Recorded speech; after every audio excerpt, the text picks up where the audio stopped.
তো আজকের প্রথম নিউজ হচ্ছে যে পেন্টাগনের ভাই রে ফিনিক্স এখন অফিসিয়ালি একজন ফ্রি এজেন্ট হয়ে গেছে। তাকে আমরা খুব তাড়াতাড়ি ডাব্লিউডব্লিউইতে দেখতে পেতে চলেছি। আর খুব সম্ভবত সে ডাব্লিউডব্লিউইতে আসার পর তার ভাই পেন্টার সাথে যোগ দেবে। আর তারপর আমরা AEWতে যেমনি রে ফিনিক্স আর পেন্টাগনের একটা টিম দেখতে পেতাম যার নাম ছিল লুচা ব্রোস, তো আমরা হয়তো ডাব্লিউডব্লিউইতেও লুচা ব্রোস টিমটাকে রিইউনাইট হতে দেখতে পারবো। তো আমার মনে হচ্ছে রে ফিনিক্স খুব তাড়াতাড়ি ডাব্লিউডব্লিউইতে ডেবিউ করতে চলেছে। আর এর পরের নিউজ হচ্ছে আমাদের ফিনোমিনাল ওয়ান এজে স্টাইলসকে নিয়ে। এজে স্টাইলস তার একটা ইন্টারভিউতে বলে যে তার যখন 50 বছর বয়স হয়ে যাবে সে তখন পুরোপুরি রেসলিং জগৎ থেকে রিটায়ারমেন্ট নিয়ে নেবে। আর এখন তো তার বয়স হচ্ছে 47, আর এই জুন মাসের 2 তারিখে তার বয়স হয়ে যাবে 48, মানে এরপরে আর মাত্র 2 বছরই সময় তার কাছে আছে। তো এই 2 বছরের মধ্যে যা করার তার করতে হবে, আর তারপর সে 50 বছর হয়ে গেলে রিটায়ারমেন্ট নিয়ে নেবে। মানে দেখতে গেলে আমরা 2027 সালের ঠিক ওই জুন মাসের মাঝামাঝি সময় আমরা এজে স্টাইলসকে রিটায়ার হতে দেখতে পাবো। আর জন সিনার হিল টার্নের সময় সব থেকে বেকার জিনিস তো ছিল ট্র্যাভিস স্কট। এই গেঁজা ঘরটা ওই রিংয়ের মধ্যে দাঁড়িয়ে ছিল, এটা দেখে তো বহুত বিরক্তিকর লাগছিল। আর শুধুমাত্র বিরক্তিকরই নয়, এই এখন একটা কাণ্ড করে দিয়েছে। আমরা দেখতে পেয়েছিলাম যে ট্র্যাভিস স্কট কোডি রোডসের মানে মুখেতে অ্যাটাক করে, চাপড় মারে না ঘুষি মারে তো বুঝতে পারলাম না, কিন্তু তার ফলে কোডি রোডসের একটা সিরিয়াস ইনজুরি হয়ে গেছে। কোডি রোডসের চোখেতে একটু চোট পেয়েছে। তো এই ট্র্যাভিস স্কট এক তো কোনো কাজের নয়, তার উপরে তাকে দিয়ে এরকম একটা জিনিস পারফর্ম করানো হলো, আর এখন সে কোডি রোডসকে ইনজয়ও করে দিয়েছে। তো ইনজুরিটা কতটা সিরিয়াস সেটা তো বলা মুশকিল। আমরা হয়তো কিছুদিন এখন কোডি রোডসকে দেখতে হয়তো পাবো না, সে হয়তো মেডিকেলি ক্লিয়ার নয়, আউট অফ অ্যাকশন থাকবে। তবে আশা করছি যে রেসলম্যানিয়ার আগে তো সে পুরোপুরি ঠিক হয়ে যাবে।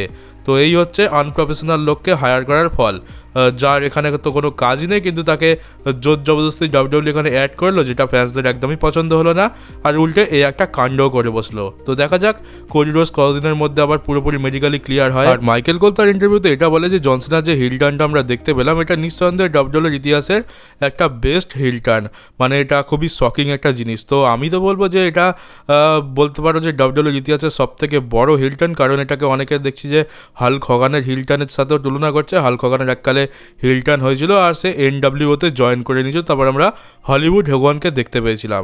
তো আমার তো মনে হয় এটা তার থেকেও বড় বেশি হিল টার্ন, কারণ আমরা কেউ তো এক্সপেক্টই করিনি যে জন সিনা কোনোদিনও হিল টার্ন করতে পারে, তাও আবার তার ফেয়ারওয়েল ট্যুরে। এখন যদি জন সিনার কাছে কম করে হলেও 4-5 বছর সময় থাকতো, আর যদি সে হিল টার্ন করতো, তাহলে আমরা এটা ভাবতে পারতাম যে হ্যাঁ জন সিনা হিল টার্ন করতে পারে। কিন্তু এরকম একটা সময় যেখানে জন সিনার মাত্র আর 10 মাসই বাকি রয়েছে দেখতে গেলে, এখানে তো 2 মাস তো অলরেডি কেটে গেছে, আর মার্চ মাস তো শুরু হয়ে গেছে। সেদিক দিয়ে দেখতে গেলে জন সিনার কাছে মাত্র 10 মাসই টাইম আছে। 10 মাসের মধ্যে এমন তো নয় যে জন সিনাকে আমরা প্রতি মাসে 3-4 বার করে দেখতে পাবো, সে হয়তো 1-2 মাস ছাড়া আসবে। তো সেই হিসাবে দেখতে গেলে জন সিনার কাছে বেশি টাইম নেই, আর এই সময় তো কেউ এক্সপেক্ট করবি না যে সে হিল টার্ন করবে। তো এটা তো আমার মতে তো আমার দেখা বা বলতে পারবো ডাব্লিউডব্লিউর ইতিহাসে সব থেকে বড় হিল টার্ন, যেটা আমরা এই সময় তো একদমই কল্পনা করতে পারি না। আর জন সিনার হিল টার্নের একটা অনেক বড় কারণ হচ্ছে যে কোডি রোডসকে পুশ করা। কোডি রোডসকে জন সিনার লেগেসিটা ট্রান্সফার করে দেওয়া হবে, আর তারপরে জন সিনার যে ফ্যান বেসটা রয়েছে সেটা পুরো কোডি রোডসের ফ্যান বেস হয়ে যাবে। তো দেখতে গেলে জন সিনা নিজে হিল হয়ে কোডি রোডসকে পুশ করবে,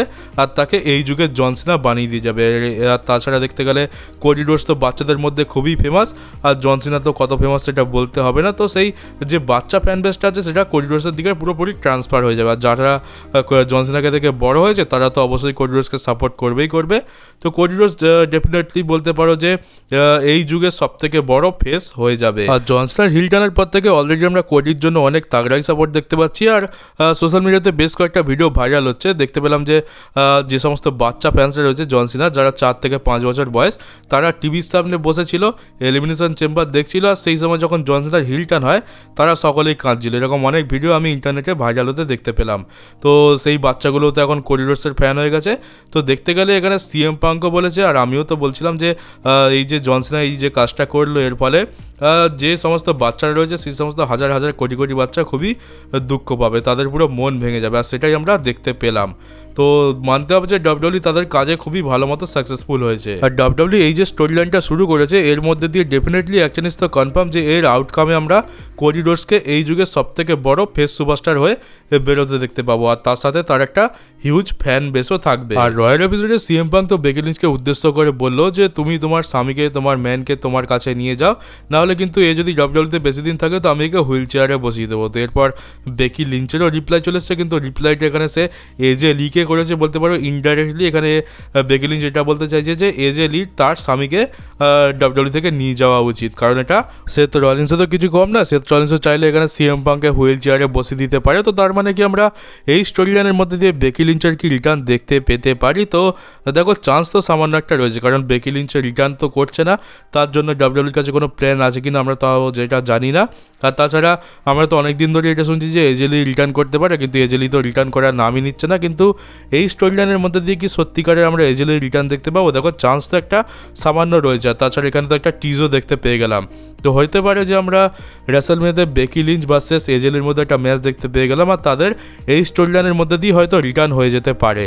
তো হবে বলছি না, চান্স তো খুবই কম আছে, আমি অতটা আশা রাখছি না, কিন্তু সামান্য একটা টিজ আমরা দেখতে পাচ্ছি এখান থেকে।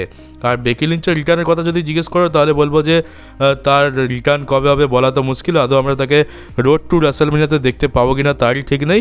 হতে পারে যে আমরা তাকে একেবারে সেই রেসলম্যানিয়াতে গিয়ে রিটার্ন করতে দেখতে পাবো। আর এবার কারমেলার একটা ইন্টারভিউ নিয়ে কথা বলা যাক। তোমরা তো জানো যে কারমেলা ডাব্লিউডাব্লিউর সাথে তার কন্ট্রাক্ট রিনিউ করেনি, আর তার বেবি হয়েছিল বলে তাকে ডাব্লিউডাব্লিউ থেকে টাইম অফ নিতে হয় বেশ লম্বা সময়ের জন্য। আর শেষমেশ ডাব্লিউডাব্লিউর সাথে তার কিছু একটা প্রবলেম হয়, যার ফলে সে কন্ট্রাক্ট রিনিউ করেনি, আর সে ডাব্লিউডাব্লিউ থেকে চলে গেছে। সে আর ডাব্লিউডাব্লিউতে ফিরবে না, এখন যা সিচুয়েশান দেখতে পাচ্ছি।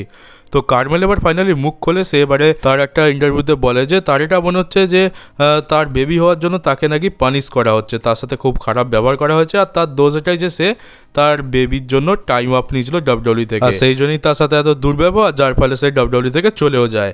তো এটা ব্যাপারে কি বললো, খুবই সেন্সিটিভ একটা টপিক, আর এরকম তো নতুন নয়, এরকম আমরা এর আগেও একটা সময় দেখতে পেয়েছিলাম, বেকি লিঞ্চের সময়ও কিছুটা এরকমই হয়েছিল।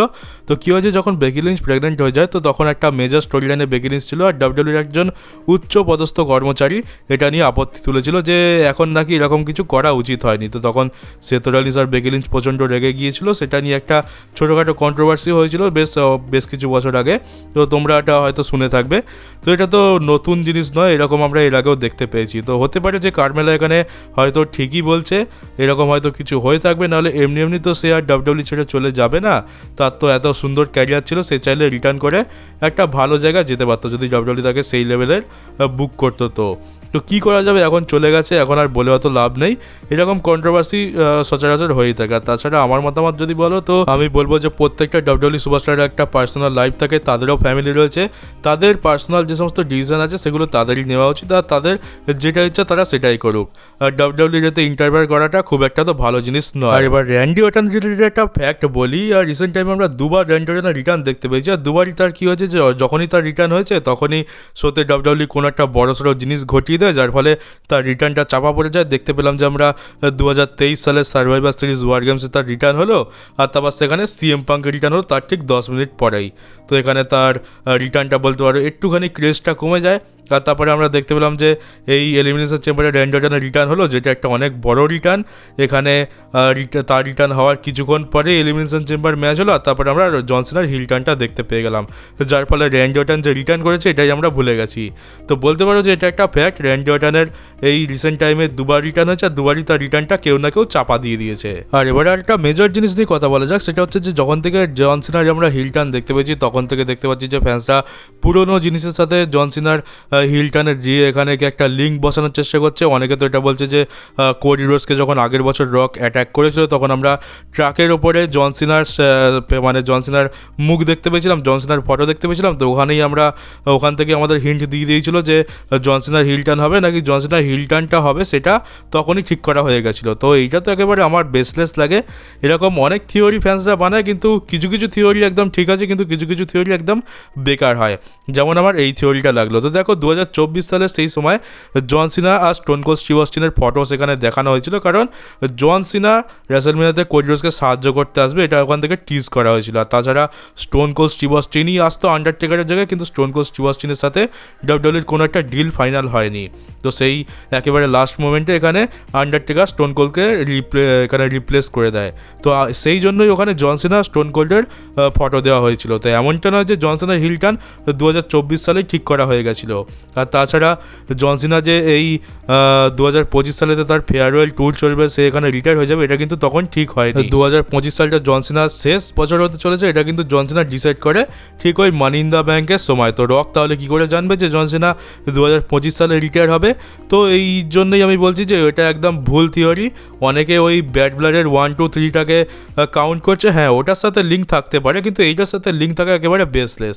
তো আমার তো এই মতামত। এরকম কোনো বড় জিনিস হলে আমরা অনেক ফ্যান থিওরি দেখতে পাই, কিছু কিছু ফ্যান থিওরি তো খুবই ভালো, কিন্তু কিছু কিছু ফ্যান থিওরি শুনলে ভাই আমাদেরই একদম মাথা ঘুরে যায়, আর এটা হচ্ছে সেরকমই কিছু একটা ফ্যান থিওরি। আর তোমাদের মনে একটা প্রশ্ন তো নিশ্চয়ই ঘুরঘুর করবে যে আমরা কি জন সিনাকে আদৌ এবার কখনো ফেস টার্ন করতে দেখতে পাবো, নাকি সে হিল হিসাবে রিটায়ার হয়ে যাবে। তো দেখো এটার উত্তর হচ্ছে খুবই সিম্পল, আমরা জন সিনাকে ডেফিনেটলি এই বছরের মধ্যেই আবার ফেস টার্ন করতে দেখতে পাবো। সে তার ফেয়ারওয়েল ট্যুর শেষ করার আগে সে ফেস টার্ন করবে, আর তারপর সে ফেস হিসাবে রিটায়ার হবে। কারণটা হচ্ছে জন সিনাকে তো আমরা খুব ভালো করে চিনি, এত এই 20 বছর ধরে সে যে ক্যারেক্টারটাকে ডাব্লিউডাব্লিউ স্ক্রিনেতে প্লে করেছে, বাস্তব জীবনে কিন্তু সে সেইটাই মানে বলতে পারো যে বাস্তব জীবনে সে ওটাই হচ্ছে তার আসল ব্যক্তিত্ব। তো জন সিনা তো কখনোই চাইবে না যে সে ডাব্লিউডাব্লিউতে রিটায়ারমেন্ট নেওয়ার সময় একজন ব্যাড গাই হিসাবে রিটায়ার হোক। এত বছর ধরে ফ্যান্সদের অনেক ভালোবাসা পেয়েছে, অনেক সাপোর্ট পেয়েছে, তো সেইটার সাথেই সে রিটায়ার হতে চাইবে। সে কখনো একজন হিল সুপারস্টার হয়তো ডাব্লিউডাব্লিউ থেকে রিটায়ার হতে চাইবে না। তো এই জন্য আমার মনে হয় যে এই যে হিল টার্নটা হয়েছে এটা আমরা বেশি দিনের জন্য দেখতে পাবো না। জন সিনা রিটায়ার হওয়ার বেশ 2 থেকে 3 মাস আগেই সে আবার ফেস টার্ন করবে, আর একেবারে ফেস হয়েই ডাব্লিউডাব্লিউ ক্রাউডের সামনে সে রিটায়ারমেন্ট নেবে পুরো সম্মানের সাথে। আর এর পেছনে বেশ কয়েকটা কারণও রয়েছে। জন সিনাকে হিল টার্ন করানোর প্রধান উদ্দেশ্য হচ্ছে ফ্যান্সদের একটা অনেক বড় শক দেওয়া, যেটা ফ্যান্সরা এক্সপেক্ট করেনি সেটা তাদেরকে দেওয়া, আর রেসলম্যানিয়ার যে হাইপটা শেষ হয়ে গেছিলো সেই হাইপটাকে ফিরিয়ে আনা।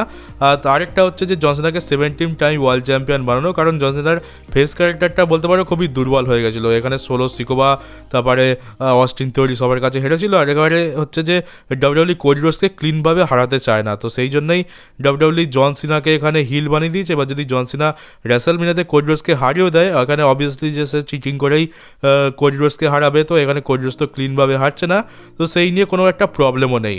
তো জন সিনা 17 টাইম ওয়ার্ল্ড চ্যাম্পিয়ন হয়ে গেল, কোডি রোডসেরও খুব একটা ক্ষতি হলো না। তো এখান থেকে ডাব্লিউডাব্লিউর এই কাজটাও হয়ে যাচ্ছে।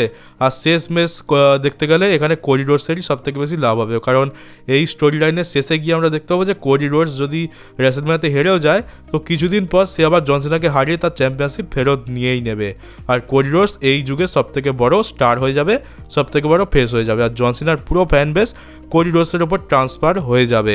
কারণ জন সিনা তো রিটায়ার হয়ে যাচ্ছে, তাই এই যুগে জন সিনার মতো পপুলার কাউকে তো চাই, তো সেই ব্যক্তি হচ্ছে কোডি রোডস।